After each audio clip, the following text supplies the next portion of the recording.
hadis yang diriwayatkan oleh Imam Al-Hakim, man ba'a jilda udhiyatihi fala udhiyata lahu. Siapa, kata Nabi, yang menjual kulit kurbannya, maka dia tak berkurban. Maknanya orang yang menjual kulit kurbannya, maka tidak sah kurbannya. Kalaupun kemudian terpaksa dijual, tak ada orang mengambil dia, tak ada orang yang pandai menggunakan dia, tak ada orang yang pandai membuat tabung, tak ada orang yang pandai membuat rebana, tak ada orang yang pandai memasakkan kulit, tak ada orang yang pandai menggunakan dia, maka terpaksa dijual oleh panitia. Dijual ini, ibu dan bapak rahimakumullah, kulit ini bagaimana dengan hasilnya agar tak menjadi bangkai saja dia. Dijual, tapi hasilnya mesti dibagikan. Tak boleh dia menjadi biaya operasional, karena biaya operasional itu merupakan tanggung jawab peserta kurban. Dia tak boleh dibebankan kepada kulit. Kalau dibebankan dia kepada kulit, maka kulit berarti bukan bahagian kurban. Maka ibu dan bapak rahimakumullah, kulit itu macam mana daging didistribusikan, maka macam itulah kulit didistribusikan. Kalau bedanya sedikit saja, daging dibagikan utuh kepada semua orang, kulit ini karena harganya tak seberapa, maka dipilihkan yang boleh menerimanya, yaitu fakir dan miskin. Selebih itu tak boleh. Jadi kulit itu tidak boleh menjadi kantong kresek, tidak boleh menjadi pisau, tak boleh menjadi batu asah, apalagi rokok panitia. Bismillahirrahmanirrahim. Kaji kita malam ini, ibu dan bapak, adalah masailul kurban, hal-hal yang berkaitan seputaran kurban. Insyaallah kaji ini berlangsung lebih kurang 35 menit, lebih kurang 10 menit menjelang isya. Nanti kita buka sesi tanya jawab. Ibu dan bapak rahimakumullah, pertama kita awali apa saja keistimewaan kurban. Paling tidak ibu dan bapak rahimakumullah, ada 3 keistimewaan kurban berdasarkan hadis baginda Rasulullah sallallahu alaihi wasallam. Dari sebuah hadis dari Ummul Mukminin Aisyah radhiyallahu anha, anin Nabi sallallahu alaihi wasallam, dari Nabi sallallahu alaihi wasallam, apa kata Nabi sallallahu alaihi wasallam? Ma amila banu Adam, tidak ada satupun amal ibadah anak cucu Nabi Adam. Jadi manusia itu panggilannya oleh Allah dan Rasulullah ada 4, ibu dan bapak. Pertama adalah ibnu Adam, yang kedua adalah al-insan, yang ketiga adalah al-ins, yang keempat adalah an-nas. 4 sebutan ini berbeda penempatan-penempatannya. Nah, dalam hadis ini, ma'amila benu Adam, tidak ada, kata Nabi, satupun amal ibadah anak cucu Nabi Adam, yauman nahari, yang dia kerjakan di hari raya kurban, amalan ahabbu ilallahi ta'ala, amalan yang paling dekat, yang paling disukai, yang paling dicintai di sisi Allah subhanahu wa ta'ala. Nama amalan itu adalah min iraqatid dami, menumpahkan atau melakukan penyembelihan hewan kurban. Jadi ini keistimewaan kurban yang pertama. Sebanyak itu amal ibadah manusia di hari raya kurban, amal terbaik yang paling dicintai oleh Allah, yang paling dekat kepada Allah, yang paling disukai Allah adalah amal ibadah kurban. Padahal ibu dan bapak, malam itu syukran, malam itu ada takbiran. Pagi itu ibu dan bapak disunnahkan tak makan tak minum sampai salat Id. Yang ketiga ada salat Idul Adha. Yang keempat ada khutbah Idul Adha. Yang kelima ada silaturahim. Yang keenam memperbanyak sedekah. Yang ketujuh penyembelihan hewan kurban. 7 ini rutin dilakukan orang. Di antara yang banyak ini, mana amal ibadah yang paling dicintai di sisi Allah Subhanahu wa taala? Nama amalan itu adalah min iraqatid dami, menumpahkan darah kurban. Nah, ini keistimewaan pertama kurban. Keistimewaan yang kedua, ibu dan bapak rahimakumullah, kurban ini innaha latati yaumal qiyamati, sesungguhnya kata Nabi, kurbanmu itu datang nanti kepadamu di hari kiamat, bukan sebagai kendaraan, tapi dia menjadi saksi kepada amal ibadah kurban kita.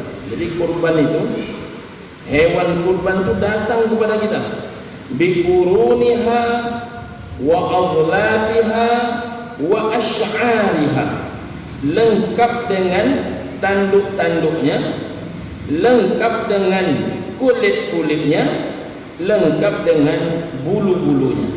Nah, jadi ibu dan bapak rahimakumullah, kalau hewan kurban itu datang kepada kita, maka semakin besar hewan kurban itu, semakin lain senang kita berjumpa dengan Allah.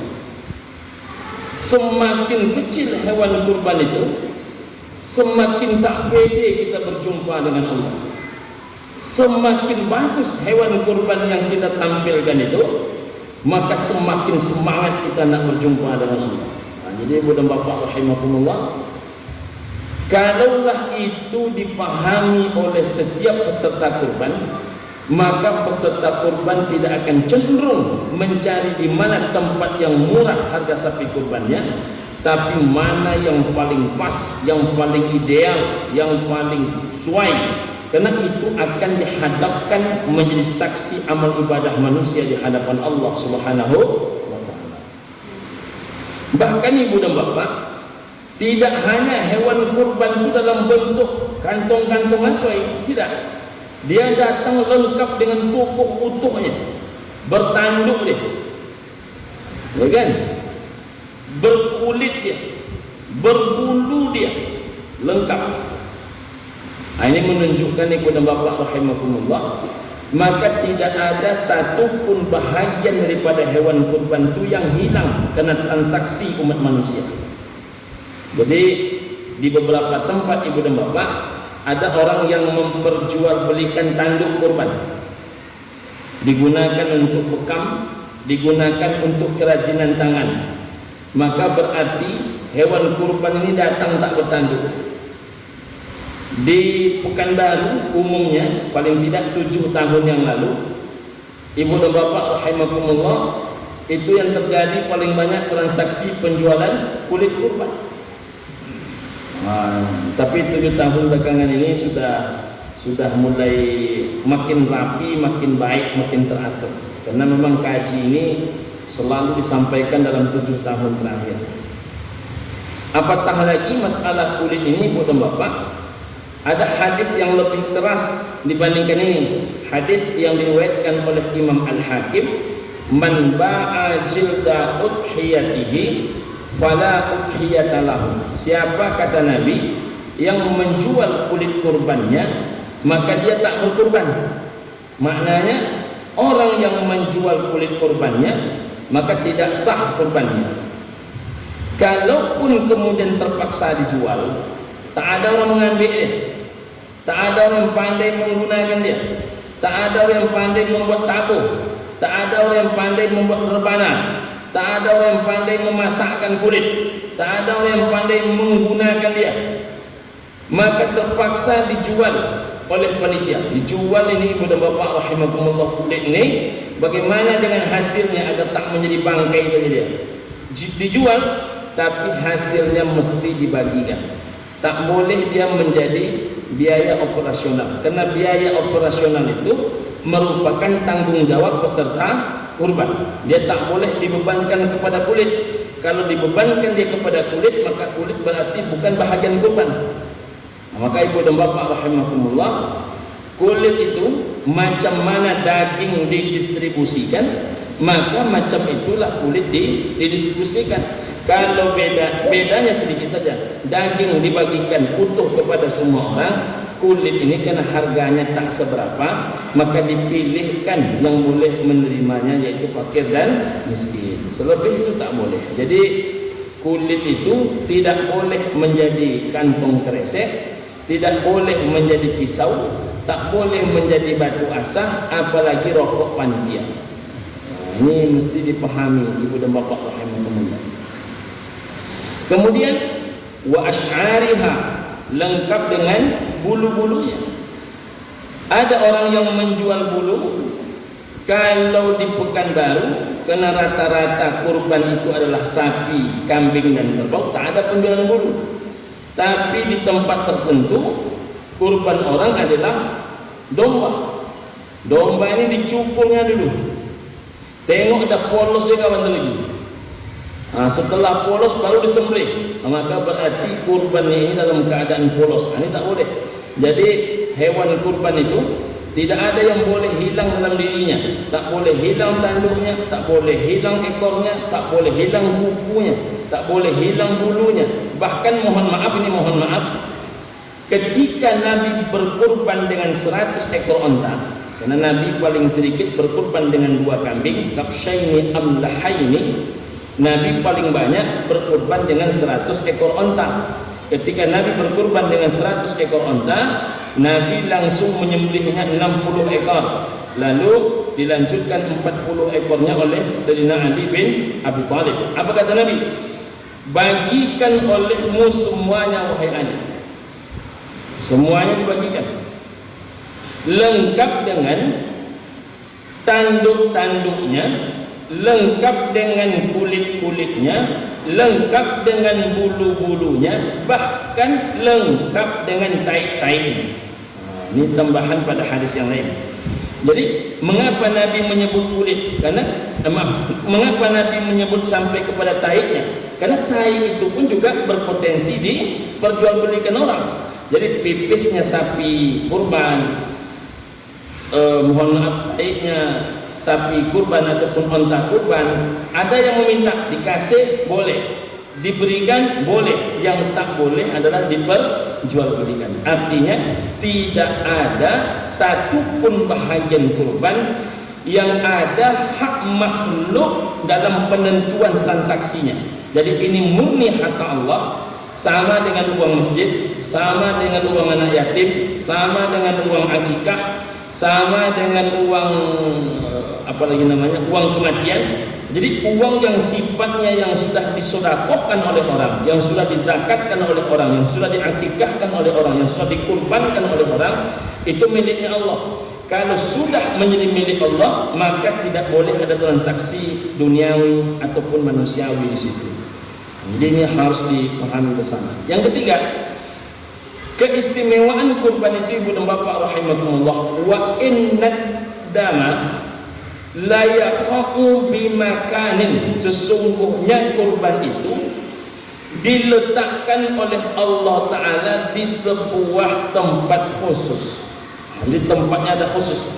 Di mana tempat itu wallahu a'lam, tak disebutkan di mana tempatnya, tapi ada tempat khusus. Di mana tempat kurban itu diletakkan oleh Allah Ta'ala? Qabla ayyaqa'a 'alal ardi, sebelum tertumpah darah kurban itu ke atas tanah.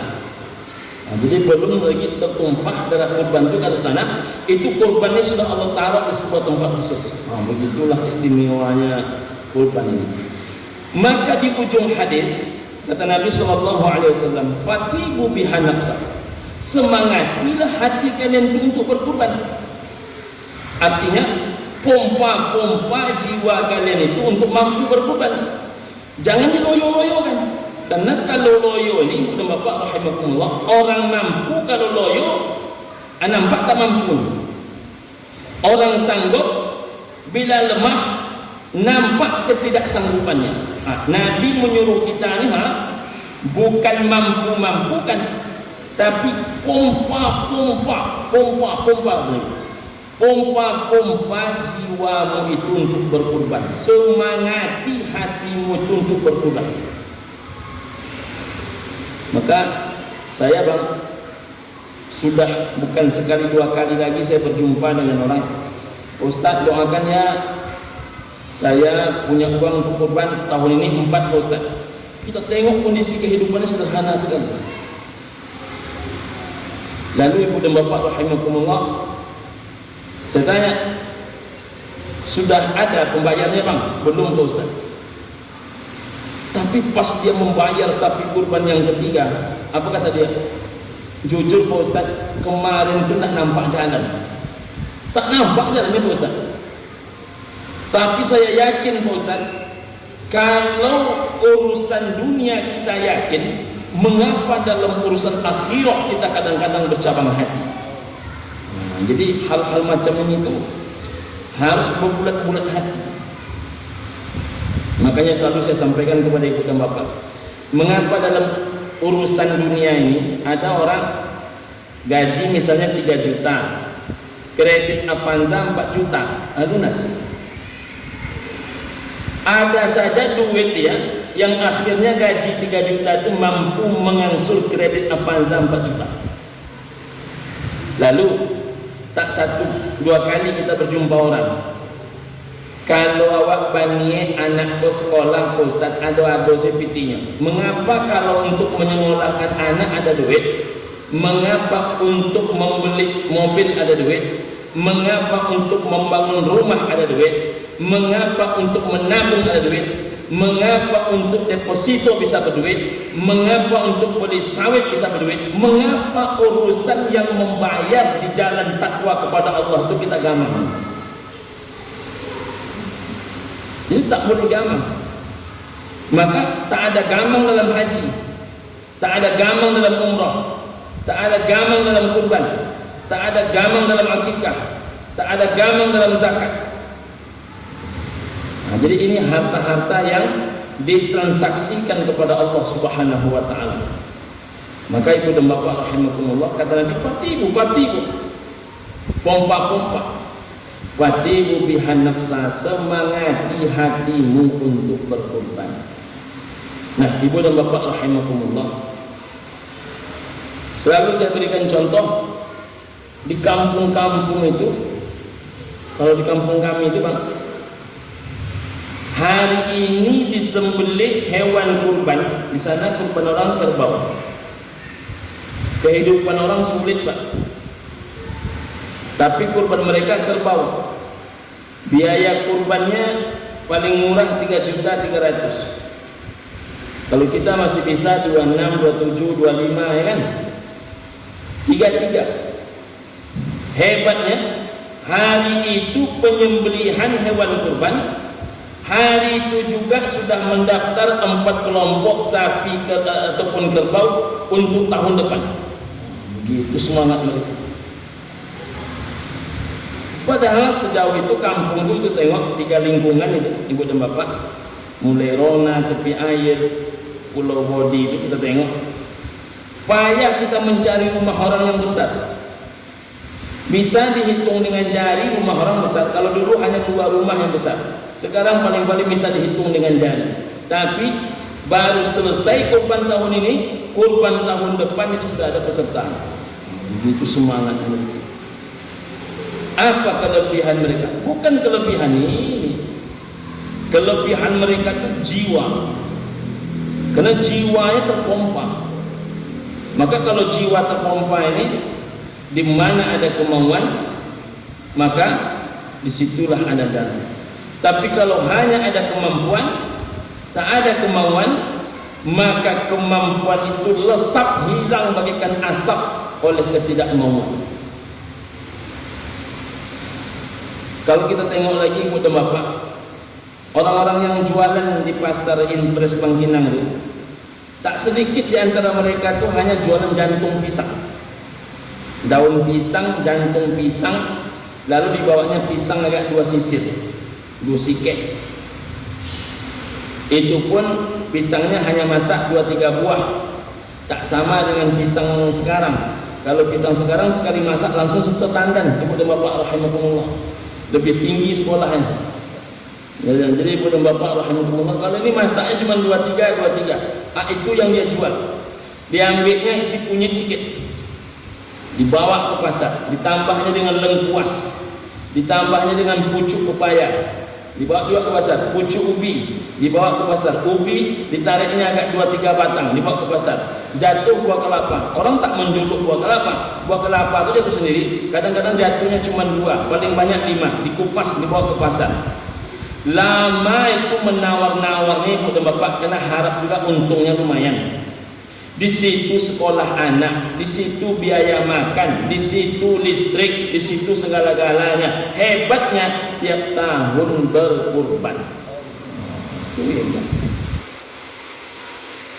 Tiba di Pekanbaru kita menengok ada PNS tak berkurban, ada polisi tak berkurban, ada jaksa tak berkurban, ada hakim tak berkurban, ada satpol PP tak berkurban. Ada ustadz tak berkurban, entahlah, ada anggota DPRD mungkin tak berkurban. Padahal Nabi SAW sangat meringankan kurban ini. Sekali lagi Bu Bapak, Nabi tak pernah berkurban sapi. Nabi berkurban paling sedikit tadi berapa? 2 kambing. Paling banyak Nabi berkurban 100 ekor onta. Tapi untuk kita umat Nabi diringankan oleh Nabi. Apabila seorang laki-laki keluar dari rumahnya membawa hewan kurbannya, maka itu adalah kurban dirinya dan kurban seisi rumah.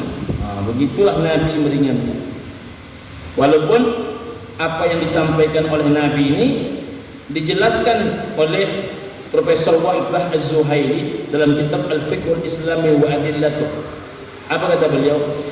Yang dimaksud satu kurban dalam satu rumah itu hanya berlaku bila di dalam rumah itu yang mencari nafkah satu orang.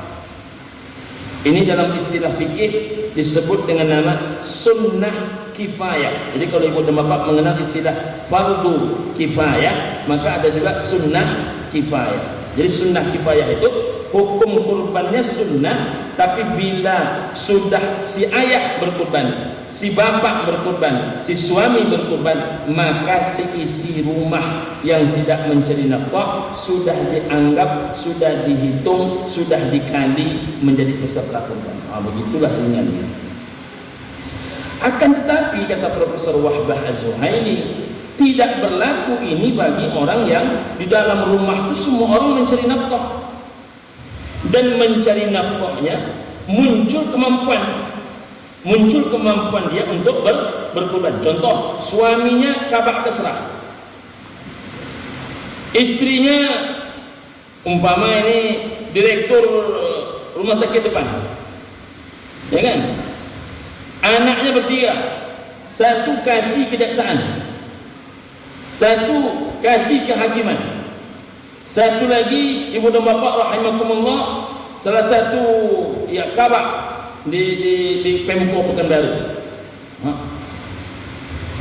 Maka menurut Profesor Wahbah Az-Zuhaili tidak berlaku sunnah kifayah, maka hukum kurbannya menjadi sunnah ainiyah. Hukum kurbannya sunnah, tapi sifat daripada keharusannya dibebankannya menjadi perseorangan yang mencari nafkah. Nah, biasanya kan kita kalau ada yang ringan cenderung mencari yang ringan-ringan. Nah, ibu dan bapak rahimakumullah. Yang kedua, apa ancaman Nabi bagi orang yang tak mau berkurban? Hadis riwayat Imam Ahmad.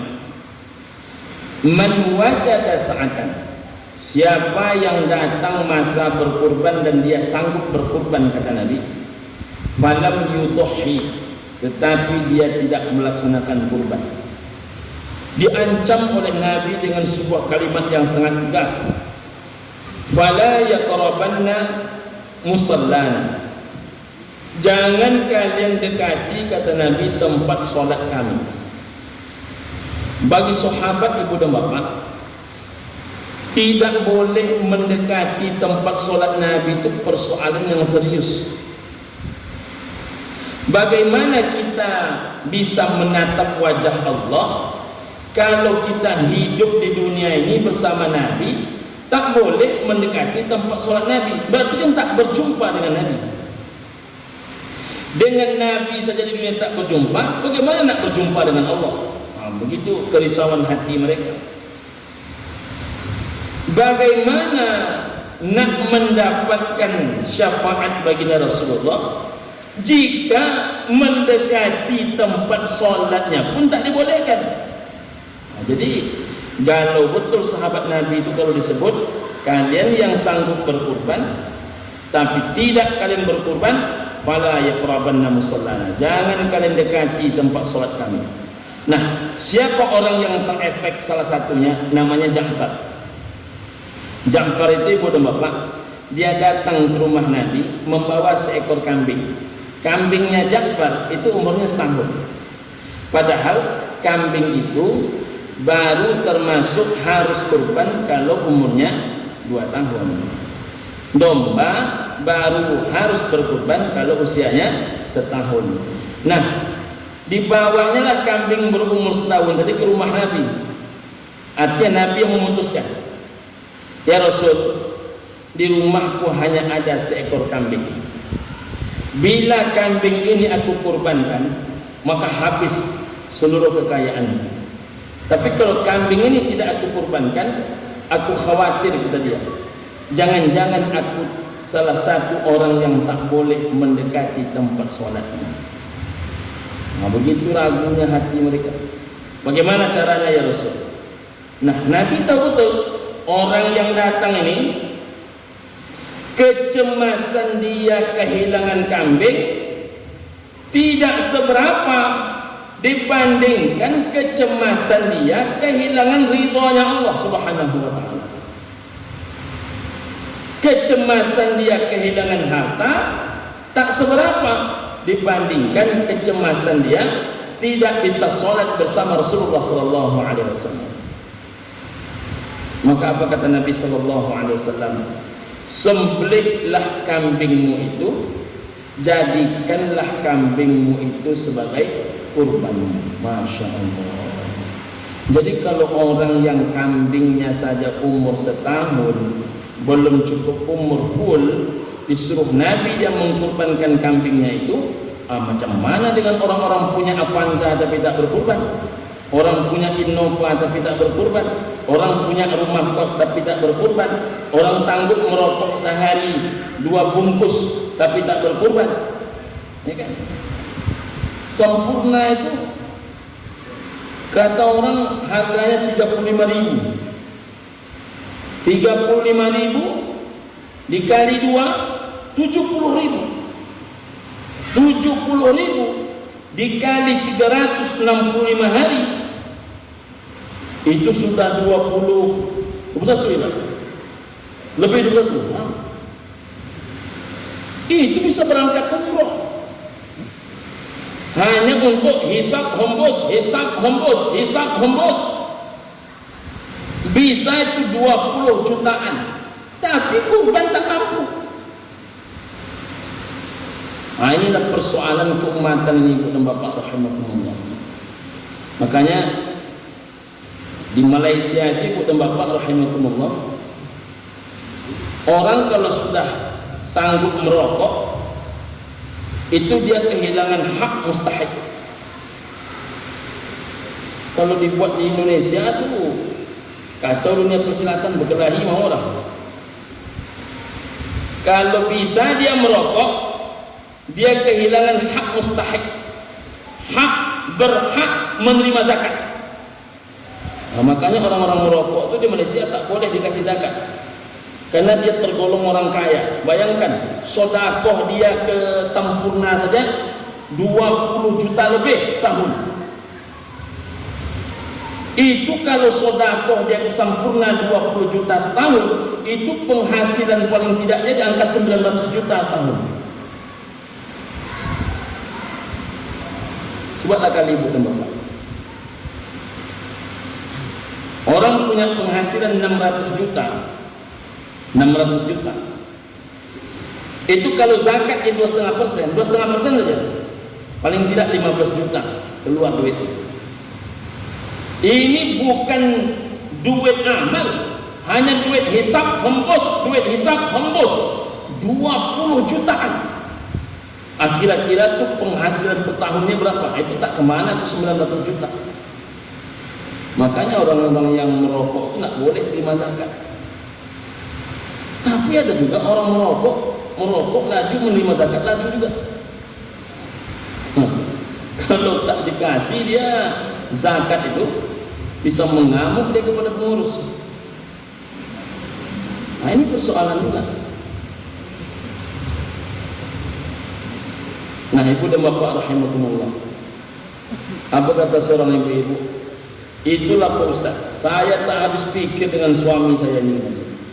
Apa itu Bu? Saya bilang, coba lah Pak Ustaz bayangkan, kata dia.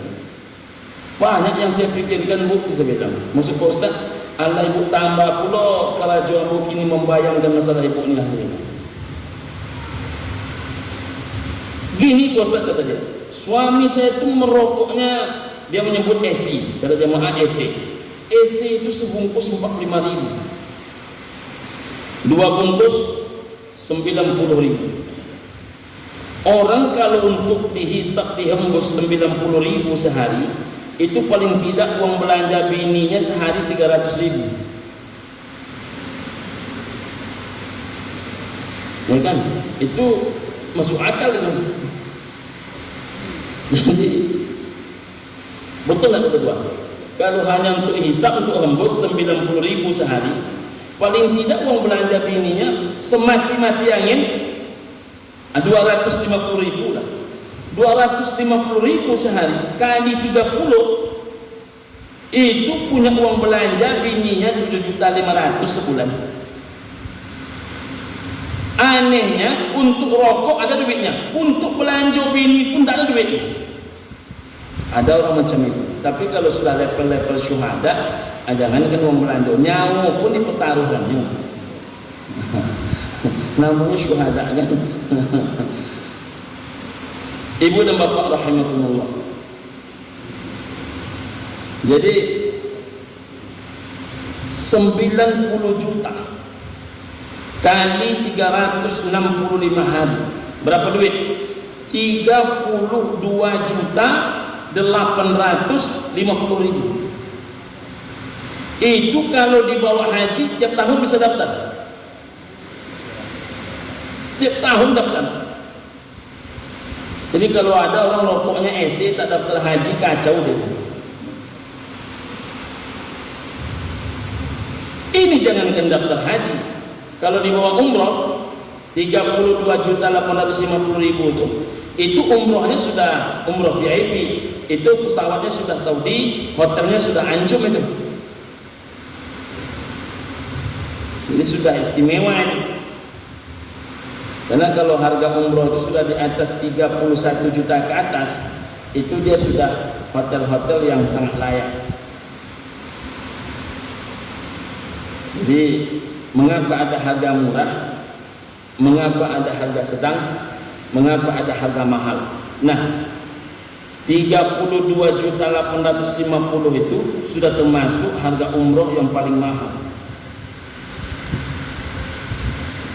Itu sudah satu bus 2 pembimbing, yang kedua hotelnya anjum, yang ketiga pesawatnya Saudi.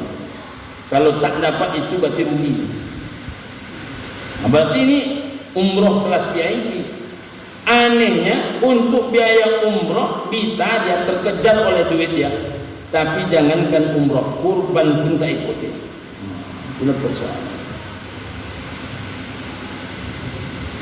Sekali lagi ibu dan bapak, kalau tidak disemangat-semangati, tak mau dia betul-betul, tak mau dia. Karena kalau sudah ukuran akhirat nih, mohon maaf nih, baru saja terniat syaitan dah muncul. Baru terniat baru, syaitan itu dah mulai dia. Agak-agak kata syaitan, anakmu nak sekolah, ini nak dibayar, itu nak dibayar, itu jatuh tempo, ini harusnya, ini mendesaknya Jadi syaitan itu dia salah satu spesialisasi syaitan itu dia mampu menghadirkan keraguan. Nah, maka hati itu sebab sibuk oleh keraguan-keraguan tersebut. Padahal seluruh orang itu percaya sepenuh hati tidak ada orang berkurban jatuh miskin. Nah, ada orang tak percaya kaji itu. Tapi mengapa mengeksekusinya gampang? Itulah kerjaan syaitan. Bersumpah syaitan itu, demi keagunganmu wahai Allah, kata dia, demi kemuliaan dirimu wahai Allah, aku bersumpah, kata dia, aku takkan berhenti menggoda umat manusia ma'arwahu fihim, selagi masih ada ruh dalam jiwa mereka. Nah, bersumpah. Kadang sudah terniat dah. Kata istrinya, ayolah bang, kalau gitu kurban lawat tahun kau. Nanti pulang apa tuh malam, tak jadi deh. Setelah bang pikir-pikir, setelah dipikir-pikir, padahal pagi itu dah MOU dengan istrinya, sepakat berkurban dia, tak jadi. Ada aja yang dia pikirkan. Makanya kalau nampak duit di tangan, di dompet tuh berapa adanya, kasih dulu seberapa ada. Allah yang memenuhkan. Ada deposito yang lebih hebat dibandingkan depositonya Allah. Seluruh transaksi kepada Allah itu tidak ada istilah ganti rugi. Yang ada itu hanya ganti untung. Oke, 10 menit untuk Bapak, silakan. Kalau ada pertanyaan, silakan.